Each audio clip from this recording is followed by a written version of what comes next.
ನಮಸ್ಕಾರ ರೀ ಎಲ್ಲರಿಗೂ welcome back to Kalavathi's kitchen. ಇವತ್ತಿನ ರೆಸಿಪಿ ಏನಪ್ಪಾ ಅಂದ್ರೆ ವೆಜಿಟೇಬಲ್ ಇಡ್ಲಿ ನೋಡ್ರಿ. ನಿಮ್ಮ ಮನೆಯೊಳಗ ಸಣ್ಣ ಹುಡುಗರು ಕಾಯಿಪಲ್ಲೆ ತಿನ್ನಂಗಿಲ್ಲ ಅಂತಂದ್ರೆ ಒಂದು ಸಲ ಈ ವೆಜಿಟೇಬಲ್ ಇಡ್ಲಿನ ಟ್ರೈ ಮಾಡಿ ನೋಡ್ರಿ. ನೋಡಾಕ ಕಲರ್ಫುಲ್ ಆಗಿ ಅಟ್ರಾಕ್ಟಿವ್ ಆಗಿ ಇರೋದ್ರಿಂದ ಸಣ್ಣ ಹುಡುಗರಂತೂ ಇಷ್ಟಪಟ್ಟು ತಿಂತಾರಿ. ಈ ದಿನ ಬೆಳಗಿನ ನಾಷ್ಟಕ್ಕ ಅಥವಾ ಸಣ್ಣ ಹುಡುಗರು ಡಬ್ಬಿಗಾದ್ರೂ ಮಾಡಿ ಕಳಿಸ್ಬೋದು ನೋಡ್ರಿ. ಅಷ್ಟೇ ಅಲ್ರಿ, ಈ ಇಡ್ಲಿ ಮಾಡಾಕ ನೀವು ಹಿಂದಿನ ದಿನಾನ ರವಾ ನೆನೆಸ್ಬೇಕು ಅಂತ ಏನೂ ಇಲ್ರಿ.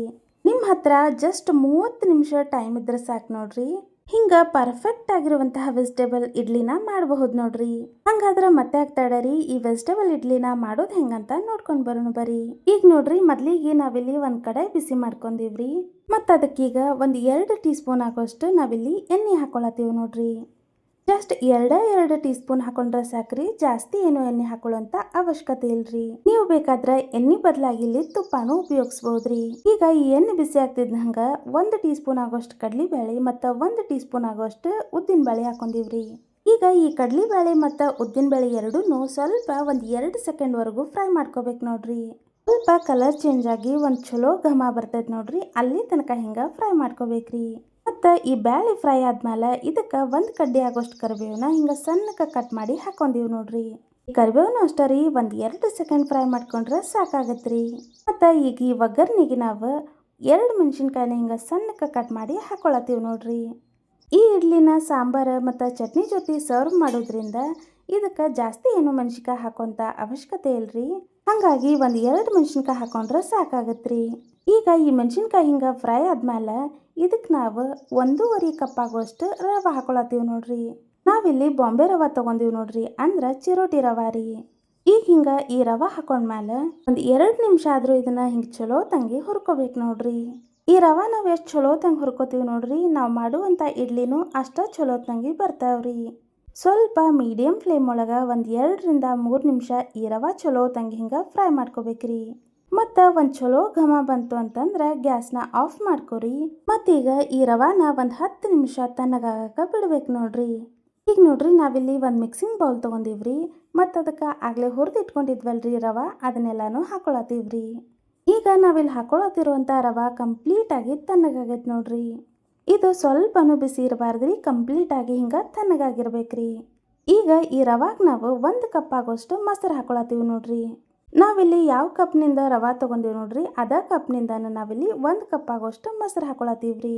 ಮತ್ತು ನಾವಿಲ್ಲಿ 1.5 ಕಪ್ ಆಗೋಷ್ಟು ರವೆ ತೊಗೊಂಡಿವಿ, ಅದಕ್ಕೆ 1 ಕಪ್ ಆಗೋಷ್ಟು ಮೊಸರು ಹಾಕೊಂಡಿವ್ರಿ.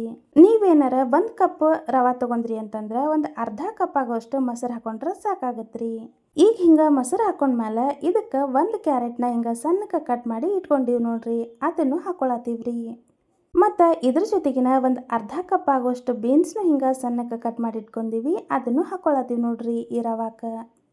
ಮತ್ತು ಇದ್ರ ಜೊತೆಗಿನ ಒಂದು ಅರ್ಧ ಕಪ್ ಆಗೋಷ್ಟು ಕ್ಯಾಪ್ಸಿಕಮ್ನು ತೊಗೊಂಡಿವಿ ನೋಡ್ರಿ.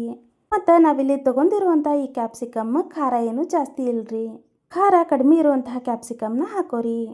ಮತ್ತು ಅದ್ರ ಜೊತೆಗಿನ ನಾವಿಲ್ಲಿ ಒಂದು ಅರ್ಧ ಕಪ್ ಆಗೋಷ್ಟು ಸ್ವೀಟ್ ಕಾರ್ನ್ ಅಥವಾ ಮೆಕ್ಕೆಜೋಳ ಹಾಕೊಳತ್ತೀವಿ ನೋಡ್ರಿ. ಮತ್ತು ಇದ್ರ ಜೊತೆಗಿನ ಒಂದು ಅರ್ಧ ಕಪ್ ಆಗೋಷ್ಟು ನಾವಿಲ್ಲಿ ಹಸಿ ಬಟಾಣಿ ಹಾಕೊಳತ್ತೀವಿ ನೋಡ್ರಿ. ನೀವು ಇದೇ ವೆಜಿಟೇಬಲ್ಸ್ ಹಾಕೋಬೇಕಂತ ಏನೂ ಇಲ್ರಿ, ನಿಮ್ಗೆ ಇಷ್ಟ ಆಗುವಂಥ ಯಾವುದಾದ್ರೂ ವೆಜಿಟೇಬಲ್ಸ್ನ ಹಾಕೋಬಹುದ್ರಿ. ಮತ್ತೀಗ ಈ ವೆಜಿಟೇಬಲ್ಸ್ ಎಲ್ಲ ಹಾಕೊಂಡ್ಮೇಲೆ ರುಚಿಗೆ ತಕ್ಕಷ್ಟು ಉಪ್ಪು ಹಾಕೊಂಡಿವ್ರಿ. ಮತ್ತು ಅದ್ರ ಜೊತೆಗಿನ ಒಂದು 2 ಚಿಟಿಕೆ ಆಗೋಷ್ಟು ಸೋಡಾನು ಹಾಕೊಂಡಿವ್ರಿ. ಈಗ ಉಪ್ಪು ಮತ್ತು ಸೋಡಾ ಹಾಕೊಂಡ್ಮೇಲೆ ಹಿಂಗೆ ಎಲ್ಲಾನು ಒಂದ್ಸಲ ಮಿಕ್ಸ್ ಮಾಡ್ಕೋಬೇಕು ನೋಡ್ರಿ. ಈಗ ಇದಕ್ಕೆ ಯಾವುದೇ ಕಾರಣಕ್ಕೂ ನೀರು ಸೇರಿಸ್ಬೇಡ್ರಿ, ಮೊಸರೊಳಗೆ ನೀರಿನ ಅಂಶ ಇರೋದ್ರಿಂದ ಹಂಗೆ ಒಂದ್ಸಲ ಇದನ್ನು ಚಲೋ ತಂಗಿ ಹಿಂಗೆ ಮಿಕ್ಸ್ ಮಾಡ್ಕೋಬೇಕ್ರಿ.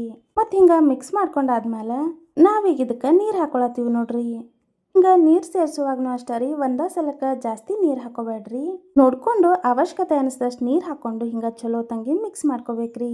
ಈ ಇಡ್ಲಿ ಬ್ಯಾಟರ್ ಕನ್ಸಿಸ್ಟೆನ್ಸಿ ಹೆಂಗಿರ್ಬೇಕಪ್ಪ ಅಂತಂದ್ರೆ ಈಗ ನಾವಿಲ್ಲಿ ತೋರ್ಸತ್ತೀವಿ ನೋಡ್ರಿ, ಹಿಂಗೆ ಇಡ್ಲಿ ಬ್ಯಾಟರ್ ಕನ್ಸಿಸ್ಟೆನ್ಸಿ ಇರ್ಬೇಕು ನೋಡ್ರಿ. ಸ್ವಲ್ಪ ಹಿಂಗೆ ಗಟ್ಟಿಯಾಗಿರುವಂಥ ಕನ್ಸಿಸ್ಟೆನ್ಸಿ ಇರಲ್ರಿ. ಮತ್ತು ಈಗ ಹಿಂಗೆ ಚಲೋ ತಂಗಿ ಮಿಕ್ಸ್ ಮಾಡ್ಕೊಂಡ್ಮೇಲೆ ಈಗ ಇದಕ್ಕೆ ಮ್ಯಾಲೆ ಒಂದು ಪ್ಲೇಟ್ ಮುಚ್ಚಿ ಒಂದು 20 ನಿಮಿಷದ ತನಕನೂ ಇದನ್ನು ನೆನೆಯಾಕೆ ಬಿಡ್ಬೇಕ್ರಿ. ಈಗ ನೀವಿಲ್ಲಿ ನೋಡ್ಬೋದ್ರಿ, ಒಂದು 20 ನಿಮಿಷ ಆದಮೇಲೆ ಈ ಇಡ್ಲಿ ಬ್ಯಾಟರು ಪರ್ಫೆಕ್ಟಾಗಿ ರೆಡಿ ಆಗೈತ್ರಿ. ಈಗ ಈ ಇಡ್ಲಿ ಬ್ಯಾಟರ್ ಏನರ ನಿಮ್ಗೆ ಗಟ್ಟಿ ಅಂತ ಅನಿಸಿದ್ರೆ ಅವಶ್ಯಕತೆ ಅನಿಸೋಷ್ಟು ನೀರು ಹಾಕ್ಕೊಂಡು ಚಲೋ ತಂಗಿ ಇದನ್ನು ಮಿಕ್ಸ್ ಮಾಡ್ಕೋರಿ. ಮತ್ತು ಈಗ ಇದಕ್ಕೆ ಸ್ವಲ್ಪ ಹಿಂಗೆ ಸಣ್ಣಕ್ಕೆ ಕಟ್ ಮಾಡ್ಕೊಂಡಂಥ ಕೊತ್ತಂಬರಿ ಹಾಕೊಳತ್ತೀವಿ ನೋಡ್ರಿ. ಈಗ ಲಾಸ್ಟಿಗೆ ಹಿಂಗೆ ಕೊತ್ತಂಬರಿ ಹಾಕೊಂಡ್ಮೇಲೆ ಚಲೋತಂಗೆ ಒಂದ್ಸಲ ಮಿಕ್ಸ್ ಮಾಡ್ಕೊಂಡ್ರೆ ಈ ಇಡ್ಲಿ ಬ್ಯಾಟ್ರ್ ಅನ್ನೋದು ಪರ್ಫೆಕ್ಟಾಗಿ ರೆಡಿ ಆಯ್ತು ನೋಡ್ರಿ.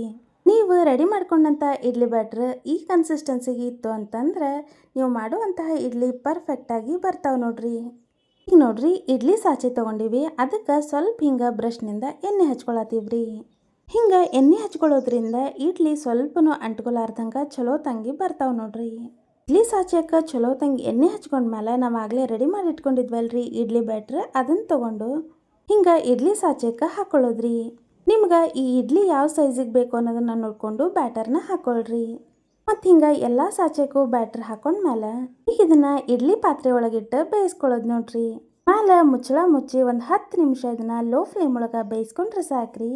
ಹಿಂಗೆ ಸಾಫ್ಟ್ ಆಗಿರುವಂತಹ ವೆಜಿಟೇಬಲ್ ಇಡ್ಲಿ ರೆಡಿ ಆಗ್ತಾವೆ ನೋಡ್ರಿ. ನೀವು ಇಲ್ಲಿ ನೋಡ್ಬೋದ್ರಿ ಇಡ್ಲಿ ಎಷ್ಟು ಈಸಿಯಾಗಿ ಎಷ್ಟು ಪರ್ಫೆಕ್ಟಾಗಿ ಬಂದಾವು ಅಂತ. ನೀವೀಗ ಇಲ್ಲಿ ನೋಡ್ಬೋದ್ರಿ ಇಡ್ಲಿ ಸಾಚಕ್ಕೆ ಸ್ವಲ್ಪನೂ ಹಿಟ್ಟು ಅಂಟ್ಕೊಲಾರ್ದಂಗೆ ಎಷ್ಟು ಪರ್ಫೆಕ್ಟಾಗಿ ಈ ವೆಜಿಟೇಬಲ್ ಇಡ್ಲಿ ಬಂದೈತಿ ಅಂತ.